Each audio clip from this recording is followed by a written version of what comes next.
siguiente invitado de la mañana es Saúl Méndez Rodríguez, él es secretario general del Suntrax, sentado en la mesa de negociación con CAPAC.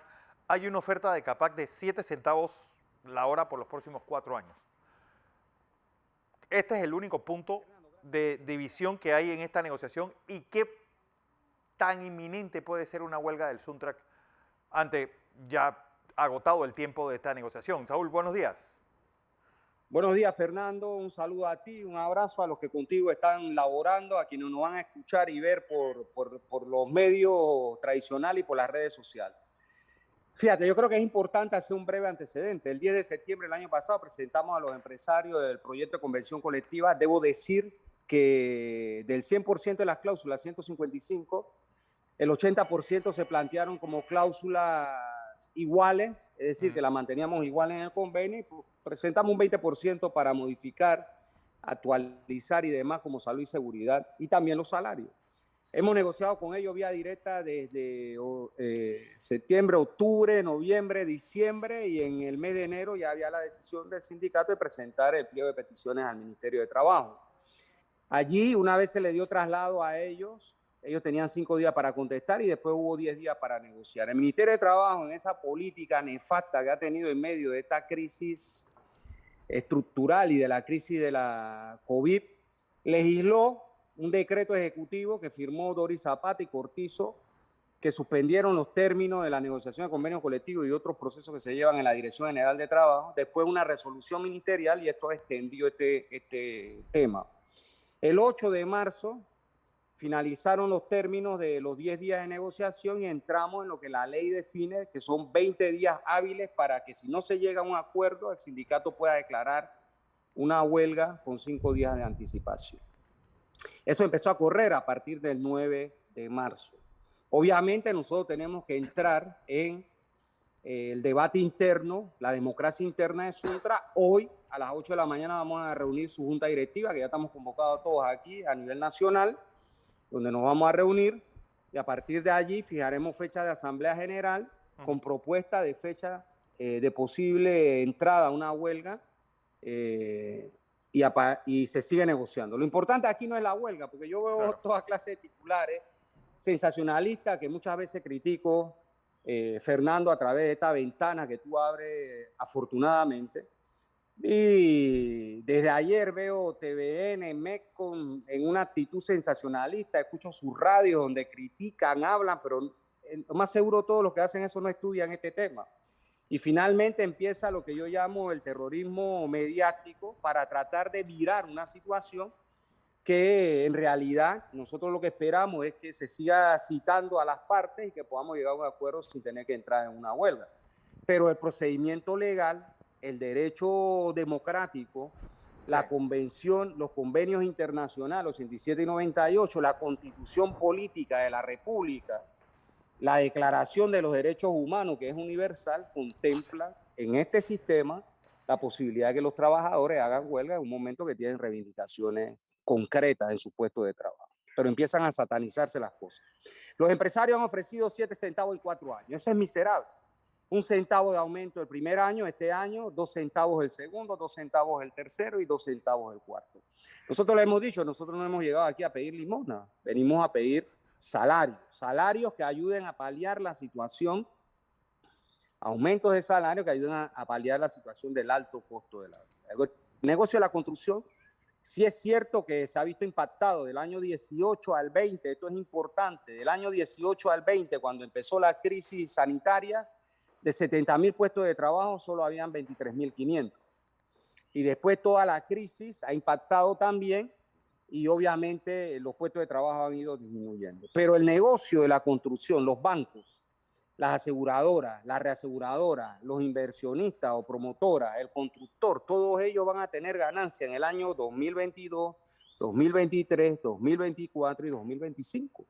Y ellos no pueden pretender con esta miseria que ofrecen que los trabajadores estemos de acuerdo con eso. Así que así está la situación. Don José Blandón con nosotros, Saúl. Como nos saludo, Blandón, un abrazo. Buenos días, Saúl. Permíteme hacer una pequeña introducción. Te voy a dar algunos números de análisis que he hecho y te voy a hacer una pregunta, si me lo permites. Ok, cómo no. Considero que la propuesta de CAPAC así como está detallada, de un centavo en el primer año, etcétera, lo que tú has señalado, me parece que desde el punto de vista de los análisis que me ha tocado realizar a esto, no se congenia con un mínimo necesario para mantener la mano de obra en cierto nivel de tranquilidad y de ingresos suficientes para lo que estamos viviendo en este momento.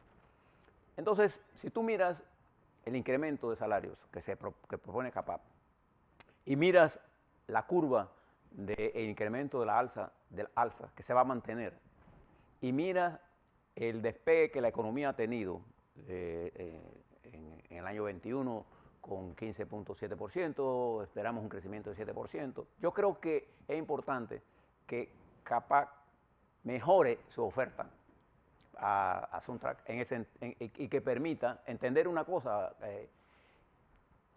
Una huelga le va a producir más pérdidas a ellos de lo que realmente significa y a la economía.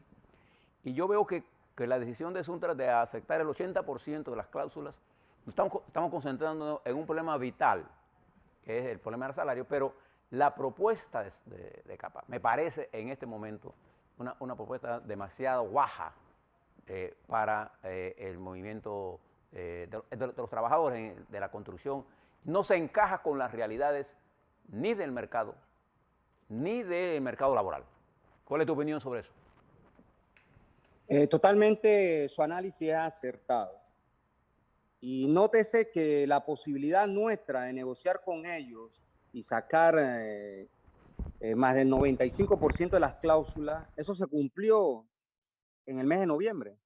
Y desde el mes de noviembre seguimos insistiendo en que presenten propuestas serias para la negociación de salarios y en febrero ellos aparecen con estos 7 centavos que ratificaron el 8 de marzo y naturalmente eso no se corresponde con la realidad actual. Incluso los estudios que hemos hecho nosotros y que son perfectamente rigurosos, cuando usted pone la curva de salario y la compara con las ganancias en la industria de la construcción medida por el Producto Interno Bruto y lo que representa esta industria, que no tiene que ver ni con bancos, aseguradoras, ni materiales de construcción, sino construcción pura y dura, es decir, esto es abismal, abismal. Es como hacer esto que le voy a mostrar. Aquí están los salarios y así están las ganancias. Y obviamente el negocio de la construcción, como estoy diciendo, al margen de que en estos momentos no se desarrolla en los números que vimos en el pasado, sigue siendo un negocio rentable para los empresarios, para el promotor, para la banca, aseguradora, reaseguradora, venta de materiales de construcción, la cadena de suministro. Todos estos empresarios ganan plata en medio de esta situación. Y la mano de obra tiene que reponer el costo de la vida, porque ¿qué está ocurriendo? Incluso nuestra propuesta es un ajuste de salario, ni siquiera aumento, y esto es importante decirlo, es un ajuste de salario frente a la inflación. Es una Pero yo creo que el total. gobierno ha actuado de forma irresponsable. Fíjese, en diciembre el gobierno anunció un supuesto aumento de salario que no llega ni a la categoría de ajuste. Y 15 días después, el ministro del MIDA con el gerente del Banco Nacional salían y daban una conferencia de prensa a hablar de la inflación y qué impacto tenía desde el punto de vista internacional y cómo afectaba a nivel nacional. Ahora vemos el problema de la guerra que también aún más al incremento de la inflación. Claro. ¿Cómo si yo sé eso como gobierno, yo voy a salir con ese decreto en donde daba y que 1 centavo de aumento en unas actividades, 2 en otro de ajuste, perdón, etcétera? Entonces, al final, lo que yo creo Estoy hablando con Saúl Méndez. es que nosotros también nos vamos por el centavo y los dos. Esto es inaceptable. Ok, porque, es decir, tú has hablado de la realidad nacional e internacional y realmente, pues, un desempleo tan alto, pues, y unas condiciones de empleo informal tan altas, en otras situaciones, pues, fuera casi encender la mecha de una explosión social, pero ahora mismo, pues, hay circunstancias que son, pues, poco manejables para los gobiernos del mundo, no solamente para el de Panamá. Sí, Fernando, pero fíjate que con en medio de la pandemia, voy a poner algunos ejemplos que yo creo que son buenos, latinoamericanos y europeos. A ver. La Comunidad Europea discutió desde 2008 y ahora en medio de la pandemia esta del 2020, 21 y 22, ellos tienen un tema que llamaron ERTE. Este es un tema de subsidio de salarios que va de 50 a 70% del salario de los trabajadores que tuvieron que ir a sus casas, y también subsidia a la pequeña y mediana empresa, incluso al gran capital de estos países. Así se palió de alguna manera la crisis sanitaria que generó el COVID. En Sudamérica, por ejemplo, tanto en Argentina como en Venezuela y otros países de Sudamérica, no se envió a la gente a su casa sin recursos. Uruguay, en su momento, etcétera.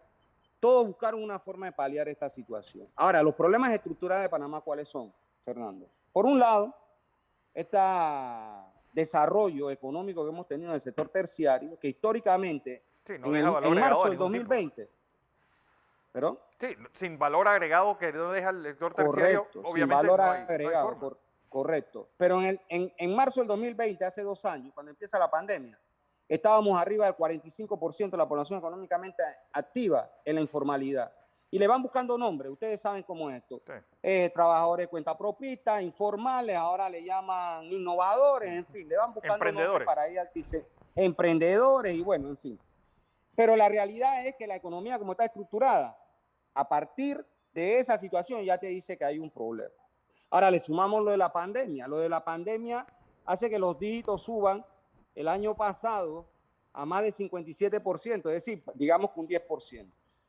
Genera más la pandemia. Han bajado los números, según la cifra que he visto del INE, igual el desempleo. Entonces, ¿qué ocurre? Panamá es un país desigual, no por la pandemia, ojo, sino por su tema estructural. En Panamá, a marzo del 2020, había más de 500,000 personas que aguantaban hambre. Ese número subió a más de, debemos estar llegando a 1 millón de personas que padecen de hambre. En Panamá la desigualdad entre ganancia y salario es una constante permanente. Eso es abismal. El costo de la vida versus los salarios.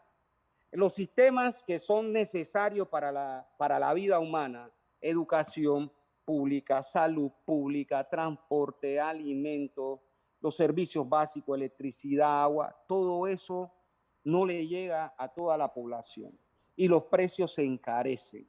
Entonces, ¿cómo nosotros queremos hablar de democracia y cómo queremos hablar de igualdad y de oportunidades si la estructura de nuestro sistema nos hace cada vez más desigual y además de eso, esa situación genera que Panamá esté en el 5º lugar del mundo, segundo de América Latina, donde hay peor distribución de riqueza? ¿Cómo es una forma de redistribución de riqueza? Bueno, que se paguen los impuestos por quienes no pagan hoy, me refiero al poder económico, que hayan mejores aumentos de salario frente a el desarrollo del trabajo colectivo, que es lo que genera la riqueza de los países. La riqueza de los países se mide por el Producto Interno Bruto y como todos somos razonables, vemos que en Panamá sale más de 1 millón de personas, 1,5 millones, casi 2, a trabajar a diario. ¿Para qué? Para poder llegar a los niveles de riqueza que representa el Producto Interno Bruto. Ahora, cuando comparamos el Producto Interno Bruto el año 20 con el 21, obviamente ahí hay un descalabro,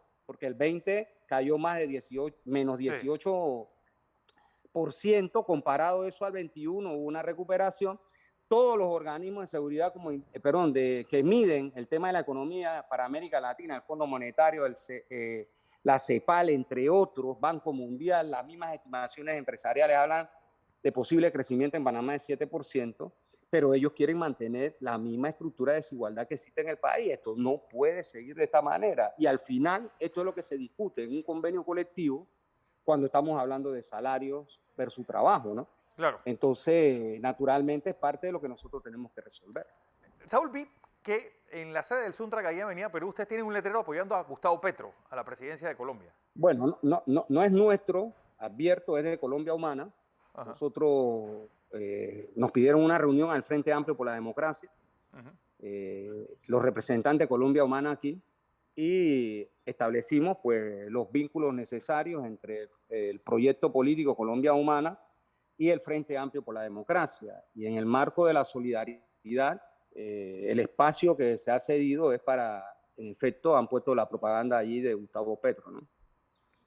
Sobre esta situación. Dicho sea de paso, ahora este domingo va a haber elecciones, ¿no?, en el Congreso y posteriormente serán las presidenciales. Sí. Sobre esta situación de Ucrania, ¿hay alguna posición del FAT y de Frenadeso sobre esta invasión? Yo creo que hay principios que nosotros no podemos olvidar y que debemos reivindicar. En el caso, por ejemplo, de la autodeterminación de los pueblos, eso no está en discusión. Y el tema de que potencias de determinada naturaleza actúen contra la soberanía y la autodeterminación de los pueblos, eso no puede cederse, por un lado. Por otro lado, es propugnar por la paz. Sí. Cuando hay guerra, los oligarcas, ni de la Unión Europea, ni los gringos, ni los oligarcas rusos, son los que van a la guerra. ¿Quiénes van a la guerra? Van los hijos del proletariado, los soldados profesionales, los que se arman en resistencia, la población civil, etcétera, y la guerra no puede ser una salida a este problema. Ahora bien, esto no es un problema que pueda analizarse cuando sonó la primera bomba o cuando empezaron a pasar los tanques rusos o los aviones rusos a Ucrania. Sí. Este es un tema de larga data que desde la Unión Soviética en el año 91, el compromiso era no expandir los límites de la OTAN hacia la frontera de Europa del Este, que colinda con Rusia, y ha ocurrido todo lo contrario. Y de eso da fe George Bush hijo, padre, Obama, en fin, Trump y demás, anunciando que estados exsoviéticos han ingresado a la OTAN.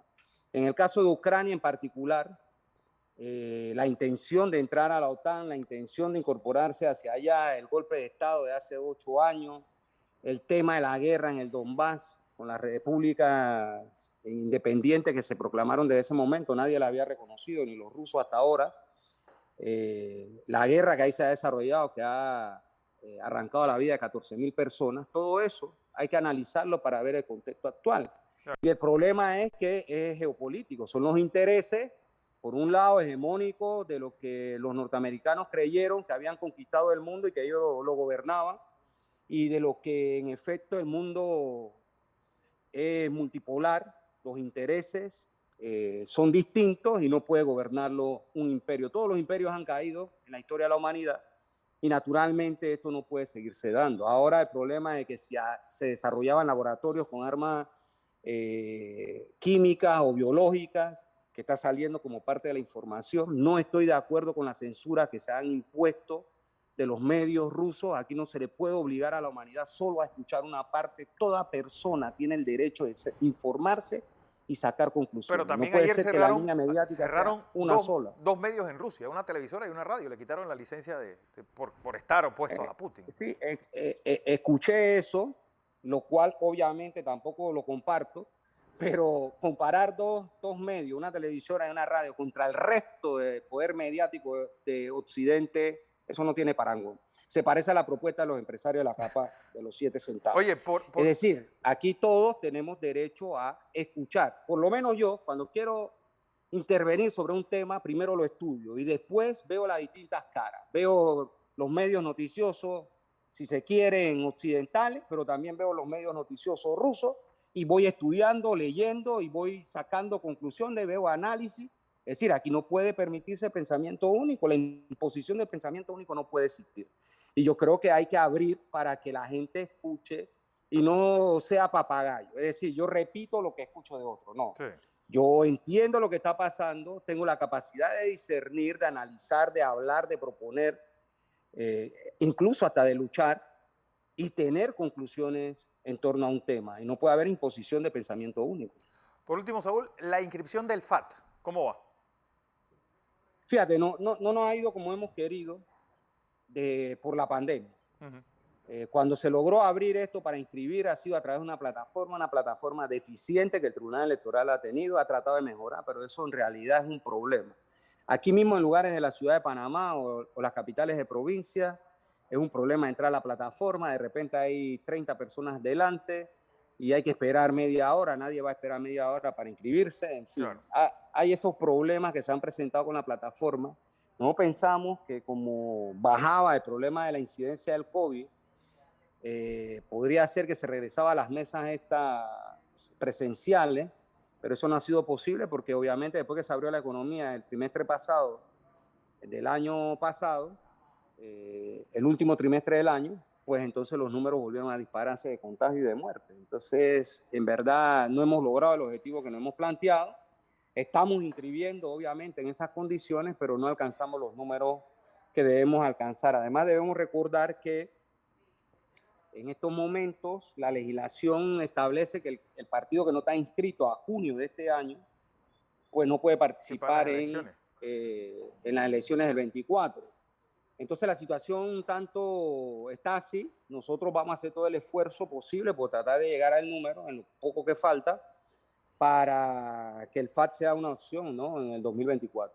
Pero bueno, la situación se ha complicado producto de la plataforma esta, ¿no? Bueno, vamos a ver. Ojalá haya encuentro y haya pues una propuesta que satisfaga tanto a la parte de los trabajadores como a la de la CAPAC. Así que, Saúl, vamos a ver qué pasa ahora en esta junta directiva que tienen y ese llamado a Asamblea General, ¿para cuándo sería? Bueno, esas son parte de las cosas que vamos a discutir ahora aquí los miembros de la junta directiva. Lo más seguro es que llamado a asamblea puede ser la próxima semana o la que sigue, y ahí se debe fijar una fecha. La fecha en que debe iniciar una huelga si no llegamos a acuerdo. Reitero, el objetivo de esto no es una huelga. Claro. Si me preguntaras, ¿tú quieres una huelga, Saúl? La respuesta es no. No, nadie puede querer. Pero si no nos dan otra alternativa, tendremos que entrar en ella para terminar negociando. Yo creo que podemos negociar sin tener que entrar a una huelga. Yo creo que es un problema de razonamiento lógico que hay que plantearse.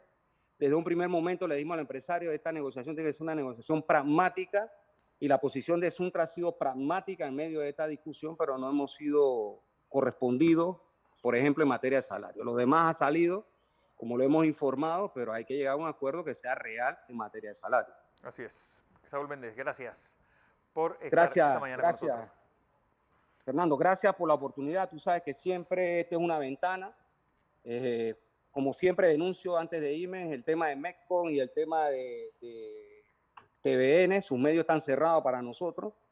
Y desgraciadamente pasa en Panamá lo que está pasando en el mundo. Es decir, que no todos tenemos la posibilidad de poder utilizar los medios masivos de comunicación para poder expresar nuestras ideas. Y afortunadamente, tú, tu equipo y quienes dirigen pues, la empresa noticiosa esta, siempre han tenido la voluntad de abrir para el debate de las ideas. Y yo creo que eso es lo fundamental. Una sociedad no puede vivir sin debate de ideas. Gracias. Venga, Saúl, gracias.